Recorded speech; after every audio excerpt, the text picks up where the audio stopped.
ओम शांति। आज साकार महावाक्य 12/8/2025। मधुर संतान माने तुम मानकर सेवा करिबार बहुत उमंग उत्साह रहिबा दरकार। जदि ज्ञान एवं जोग जଣା अछि तेबे अन्य मानक मध्य सिखाओ, सेवार वृद्धि कर। प्रश्न, सेवा करिबार उमंग उत्साह न आसिबार कारण कण? केउं विघ्न कारणରୁ उत्साह रहुनाହିଁ? उत्तर, सबुठारु बड़ विघ्न हेउछि क्रिमिनाल आई अर्थात विकारी दृष्टि। ଏହି ବେମାରୀ ସେବା ପ୍ରତି ଉତ୍ସାହିତ ହେବା ପାଇଁ ଦିଏ ନାହିଁ।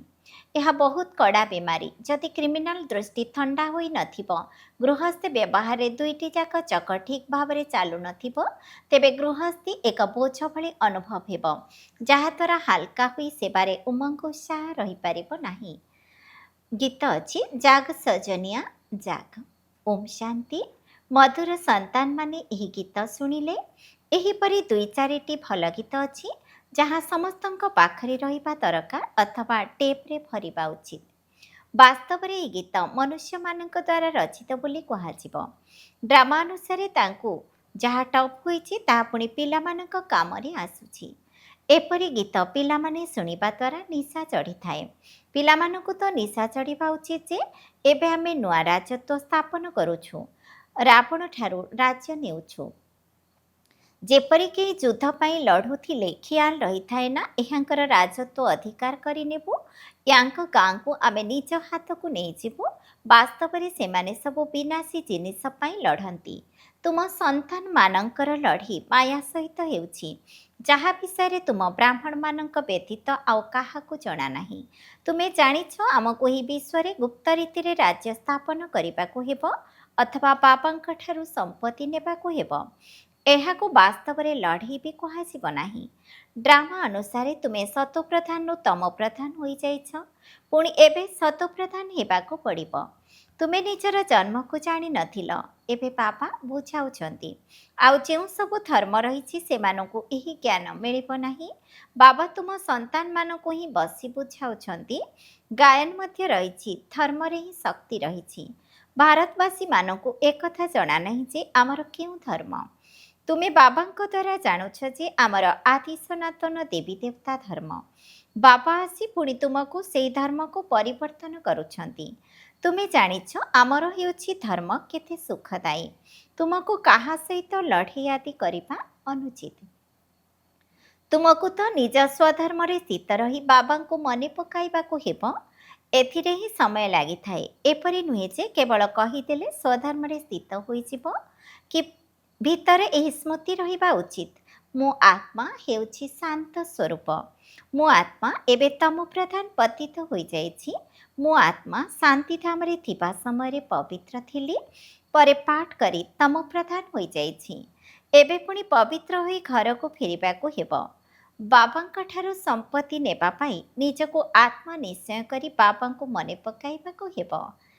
ତୁମକୁ ନିଶା ଚଢ଼ିବା ଦରକାର ଯେ ଆମେ ହେଉଛୁ ଈଶ୍ୱରଙ୍କର ସନ୍ତାନ। ବାବାଙ୍କୁ ମନେ ପକାଇଲେ ହିଁ ବିକର୍ମ ବିନାଶ ହେବ। କେତେ ସହଜ କଥା। ବାବାଙ୍କୁ ମନେ ପକାଇବା ଦ୍ୱାରା ଆମେ ପବିତ୍ର ହୋଇ ପୁଣି ଶାନ୍ତିଧାମକୁ ଚାଲିଯିବୁ। ଦୁନିଆର ଲୋକମାନେ ଏହି ଶାନ୍ତିଧାମ ସୁଖଧାମକୁ ବି ଜାଣିନାହାନ୍ତି। ଏକଥା କୌଣସି ଶାସ୍ତ୍ରରେ ନାହିଁ। ଜ୍ଞାନସାଗରଙ୍କର ଏକମାତ୍ର ଗୀତାଶାସ୍ତ୍ର ହିଁ ରହିଛି, ଯେଉଁଥିରେ କେବଳ ନାମ ବଦଳାଇ ଦେଇଛନ୍ତି। ସମସ୍ତଙ୍କର ସଦ୍ଗତିଦାତା ଜ୍ଞାନର ସାଗର ସେହି ପରମ ପିତା ପରମାତ୍ମାଙ୍କୁ କୁହାଯାଉଛି। ଆଉ କାହାକୁ ଜ୍ଞାନବାନ କୁହାଯାଇ ପାରିବ ନାହିଁ। ଯେବେ ସେ ଆସି ଜ୍ଞାନ ଦେବେ ତେବେ ତୁମେ ଜ୍ଞାନବାନ ହୋଇପାରିବ। ଏବେ ସମସ୍ତେ ହେଉଛନ୍ତି ଭକ୍ତିବାନ। ତୁମେ ମଧ୍ୟ ଥିଲ, ଏବେ ପୁଣି ଜ୍ଞାନବାନ ହେଉଛ। କ୍ରମାନ୍ୱୟରେ ପୁରୁଷାର୍ଥ ଅନୁସାରେ କାହା କାହା ପାଖରେ ଜ୍ଞାନ ଅଛି, ପୁଣି କାହା ପାଖରେ ନାହିଁ, ତେବେ ତାଙ୍କୁ କ'ଣ କୁହାଯିବ? ସେହି ହିସାବରେ ଉଚ୍ଚପଦ ପାଇପାରିବେ ନାହିଁ। ବାବା ସେବା ପାଇଁ କେତେ ଉତ୍ସାହିତ କରୁଛନ୍ତି। ପିଲାମାନଙ୍କ ପାଖରେ ଏବେ ସେହି ଶକ୍ତି ଆସିନାହିଁ ଯେ କାହାକୁ ଭଲ ଭାବରେ ବୁଝାଇ ପାରିବେ। ଏହିଭଳି ପ୍ରକାରର ଯୁକ୍ତି ରଚନା କର। ଯଦିଓ ପିଲାମାନେ ମେହନତ କରି ସମ୍ମିଳନୀ ଆଦି କରୁଛନ୍ତି, ଗୋପଙ୍କ ପାଖରେ କିଛି ଶକ୍ତି ଅଛି। ତାଙ୍କର ଖିଆଲ ରହୁଛି ଯେ ସଂଗଠନ ହେଉ ଯାହାଦ୍ୱାରା କିଛି ଯୁକ୍ତି ରଚନା ହୋଇପାରିବ। ସେବାର ବୃଦ୍ଧି କିପରି ହେବ, ଏଥିପାଇଁ ପ୍ରୟାସ କରୁଛନ୍ତି। ଯଦିଓ ନାମ ରହିଛି ଶକ୍ତି ସେନା, ପରନ୍ତୁ ପଢ଼ା ଲେଖା ନୁହନ୍ତି। କେହି ପୁଣି ଅପାଠୁଆ ମଧ୍ୟ ଦୁନିଆର ପାଠୁଆଙ୍କୁ ଭଲ ପଢ଼ାଉଛନ୍ତି। ବାବା ବୁଝାଉଛନ୍ତି ବିକାରୀ ଦୃଷ୍ଟି ବହୁତ କ୍ଷତି କରିଥାଏ। ଏହି ବେମାରୀ ବହୁତ କଡ଼ା, ସେଥିପାଇଁ ଆଗ୍ରହୀ ହେଉନାହାନ୍ତି। ତେଣୁ ବାବା ପଚାରୁଛନ୍ତି, ତୁମେ ଯୁଗଳ ଅର୍ଥାତ୍ ଦୁଇ ଚକ ଠିକ୍ ଭାବେ ଚାଲୁଛ? ସେପଟେ କେତେ ବଡ଼ ବଡ଼ ସେନା ରହିଛନ୍ତି, ସ୍ତ୍ରୀଙ୍କର ଦଳ ମଧ୍ୟ ରହିଛି, ଲେଖାପଢ଼ି କରୁଛନ୍ତି, ତାଙ୍କୁ ସାହାଯ୍ୟ ମଧ୍ୟ ମିଳୁଛି। ତୁମେ ତ ହେଉଛ ଗୁପ୍ତ, କେହି ବି ଜାଣିନାହାନ୍ତି ଯେ ଏହି ବ୍ରହ୍ମାକୁମାର କୁମାରୀମାନେ କ'ଣ କରୁଛନ୍ତି। ତୁମମାନଙ୍କ ମଧ୍ୟରେ କ୍ରମ ଅନୁସାରେ ରହିଛନ୍ତି। ଗୃହସ୍ଥ ବ୍ୟବହାରର ବୋଝ ମୁଣ୍ଡ ଉପରେ ରହିବା କାରଣରୁ ନଇଁ ପଡ଼ିଛନ୍ତି। ବ୍ରହ୍ମାକୁମାର କୁମାରୀ ନିଜକୁ କହୁଛନ୍ତି, କିନ୍ତୁ ବିକାରୀ ଦୃଷ୍ଟି ଥଣ୍ଡା ହେଉନାହିଁ। ଏକାଭଳି ଦୁଇଟି ଚକ ଚାଲିବା ଏହା ବହୁତ ମୁସ୍କିଲ। ବାବା ସନ୍ତାନମାନଙ୍କୁ ସେବା ବଢ଼ାଇବା ପାଇଁ ବୁଝାଉଛନ୍ତି। କେହି ଧନବାନ ଥିଲେ ମଧ୍ୟ ଆଗ୍ରହ ରଖୁନାହାନ୍ତି। ଧନର କ୍ଷୁଧାର୍ତ ଅଛନ୍ତି। ପିଲା ଯଦି ନ ହେଲା ତେବେ ପୋଷ୍ୟ ସନ୍ତାନ ଗ୍ରହଣ କରିଥାନ୍ତି। ଆଗ୍ରହ ରହୁନାହିଁ। ବାବା ମୁଁ ବସିଛି, ମୁଁ ବଡ଼ ଘର ନେଇ ଦେଉଛି। ବାବାଙ୍କର ଦୃଷ୍ଟି ବିଶେଷ ଭାବେ ଦିଲ୍ଲୀ ଉପରେ ରହିଛି, କାହିଁକି ନା ଦିଲ୍ଲୀ ହେଉଛି ରାଜଧାନୀ ମୁଖ୍ୟାଳୟ। ବାବା କହୁଛନ୍ତି ଦିଲ୍ଲୀରେ ବିଶେଷ ସେବା କର। କାହାକୁ ବୁଝାଇବା ପାଇଁ ଅଫିସ ଭିତରକୁ ପଶିଯିବା ଦରକାର।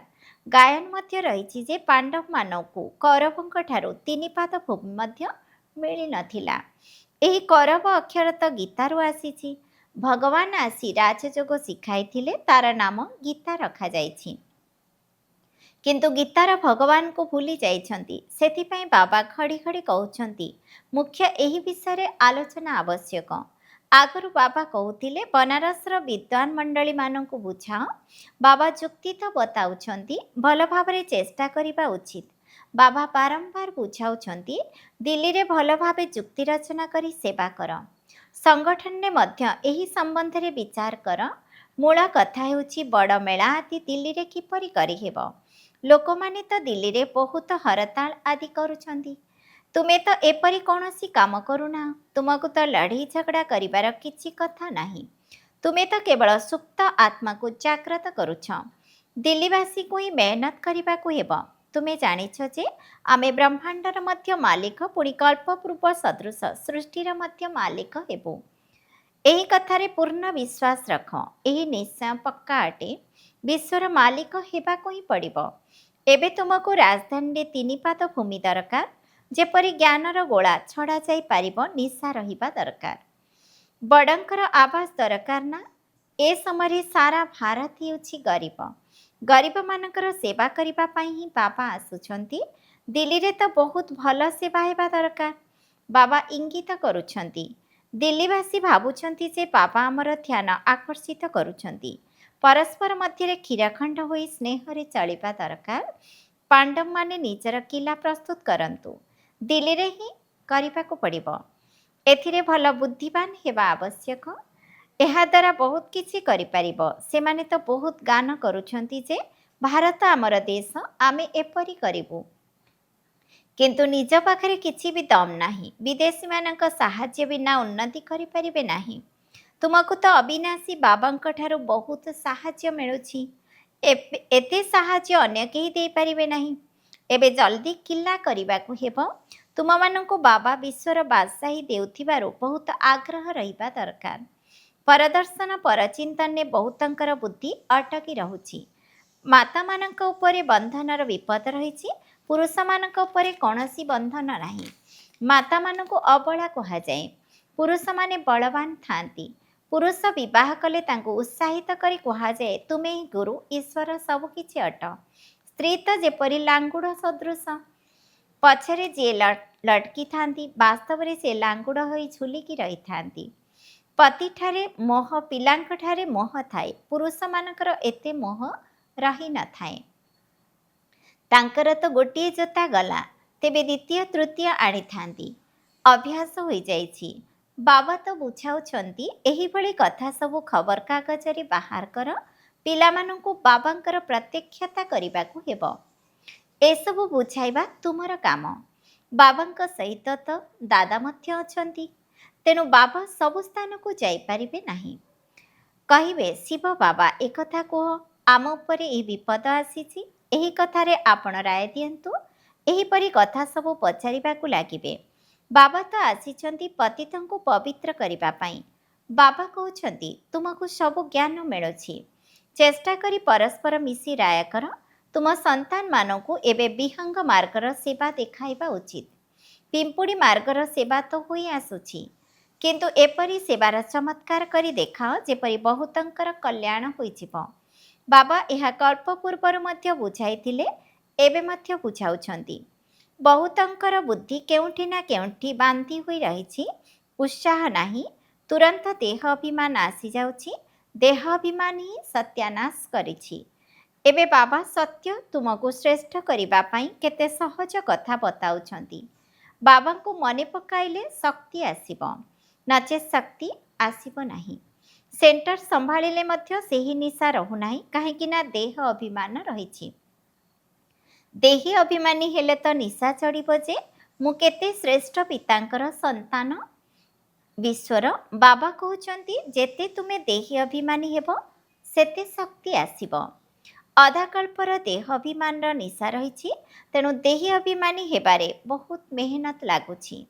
ଏପରି ନୁହେଁ ବାବା ଜ୍ଞାନର ସାଗର, ମୁଁ ମଧ୍ୟ ଜ୍ଞାନ ଧାରଣ କରିଛି, ବହୁତଙ୍କୁ ବୁଝାଉଛି, କିନ୍ତୁ ଏଥିପାଇଁ ଯୋଗବଳର ଧାର ମଧ୍ୟ ଦରକାର। ଜ୍ଞାନ ତରବାରୀ ଅଛି, ବାବାଙ୍କ ସ୍ମୃତି ହିଁ ହେଉଛି ଯାତ୍ରା। ଉଭୟ ଅଲଗା ଅଲଗା ଜିନିଷ। ଜ୍ଞାନ ତରବାରୀରେ ଯୋଗବଳ ରୂପୀ ଯାତ୍ରାର ଧାର ଦରକାର। ତାହା ନଥିଲେ କାଠର ତରବାରୀ ହୋଇଯିବ। ଶିଖମାନେ ତରବାରର କେତେ ସମ୍ମାନ ରଖିଥାନ୍ତି। ସେମାନେ ତ ହିଂସକ ଥିଲେ, ଯେଉଁଥିରେ ଲଢ଼େଇ କରୁଥିଲେ। ବାସ୍ତବରେ ଗୁରୁମାନେ କ'ଣ ଲଢ଼େଇ କରିପାରିବେ କି? ଗୁରୁ ତ ଅହିଂସକ ହେବା ଦରକାର। ଲଢ଼େଇ ଦ୍ୱାରା କ'ଣ ସଦ୍ଗତି ହେବ କି? ତୁମର ତ ହେଉଛି ଯୋଗର ବିଷୟ। ଯୋଗ ବିନା ଜ୍ଞାନ ତରବାରୀ କାମ କରିବ ନାହିଁ।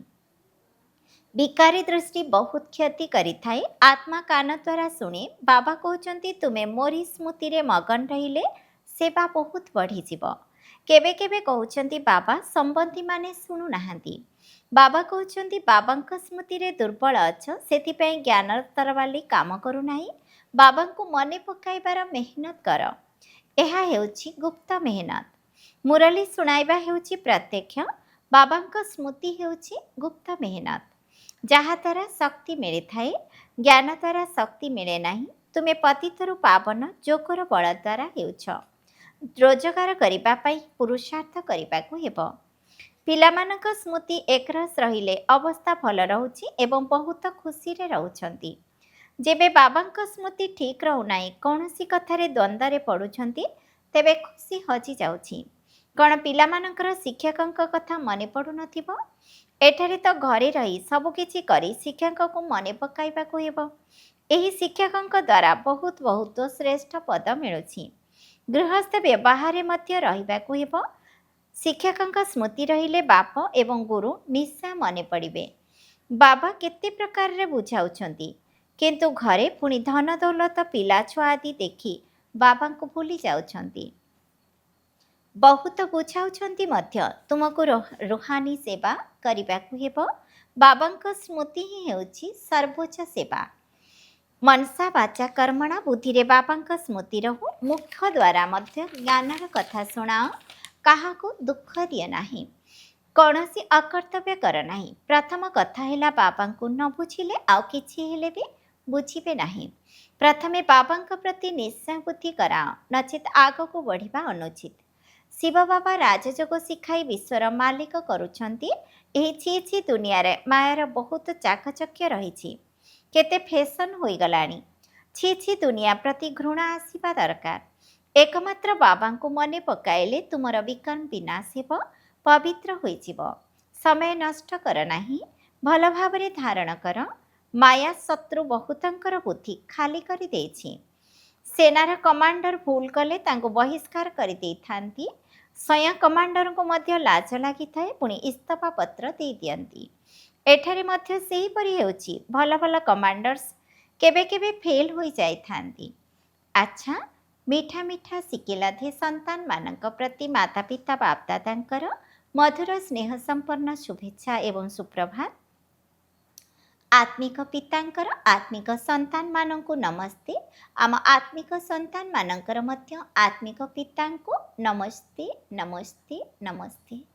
धारणा ପାଇଁ ମୁଖ୍ୟ ସାରାଂଶ 1 ନମ୍ବର, ଯୋଗର ଗୁପ୍ତ ମେହନତ କରିବାକୁ ହେବ। ଯୋଗର ମସ୍ତିରେ ରହିବା ଦ୍ୱାରା ସେବା ସ୍ୱତଃ ବଢ଼ି ଚାଲିବ। ମନ, ବଚନ, କର୍ମରେ ଯୋଗଯୁକ୍ତ ରହିବାର ପୁରୁଷାର୍ଥ କରିବାକୁ ହେବ। 2 ନମ୍ବର, ମୁଖ ଦ୍ୱାରା ଜ୍ଞାନ କଥା ହିଁ ଶୁଣାଇବାକୁ ହେବ, କାହାକୁ ଦୁଃଖ ଦେବାର ନାହିଁ। କୌଣସି ବି ଅକର୍ତ୍ତବ୍ୟ କାର୍ଯ୍ୟ କରିବାର ନାହିଁ। ଦେହୀ ଅଭିମାନୀ ହେବାର ମେହନତ କରିବାକୁ ହେବ। ବରଦାନ, ଲୁହା ଭଳି ଆତ୍ମାକୁ ପାରସମଣି ସଦୃଶ କରୁଥିବା ମାଷ୍ଟର ପାରସନାଥ ହୁଅ। ତୁମେ ହେଉଛ ସମସ୍ତେ ପାରସନାଥ ପିତାଙ୍କର ସନ୍ତାନ, ମାଷ୍ଟର ପାରସନାଥ। ତେଣୁ କିପରି ବି ଲୁହା ଭଳି ଆତ୍ମା ହୋଇଥିଲେ ମଧ୍ୟ ତୁମମାନଙ୍କ ସଙ୍ଗ ଦ୍ୱାରା ଲୁହା ମଧ୍ୟ ପାରସମଣି ହୋଇଯାଉ। ଇଏ ତ ଲୁହା, ଏଭଳି କେବେ ବି ଭାବିବ ନାହିଁ, କାହିଁକି ନା ପାରସମଣିର କାମ ହେଲା ଲୁହାକୁ ପାରସ କରିଦେବା। ଯଦି ଏହି ଲକ୍ଷ୍ୟ ଏବଂ ଲକ୍ଷଣକୁ ସ୍ମୃତିରେ ରଖି ପ୍ରତ୍ୟେକ ସଂକଳ୍ପ ଏବଂ ପ୍ରତ୍ୟେକ କର୍ମ କରିବ, ତେବେ ଅନୁଭବ ହେବ ଯେ ମୁଁ ଆତ୍ମାର ଲାଇଟ୍ର କିରଣ ଅନେକ ଆତ୍ମାକୁ ସୁନା ଭଳି କରିବାର ଶକ୍ତି ପ୍ରଦାନ କରୁଛି।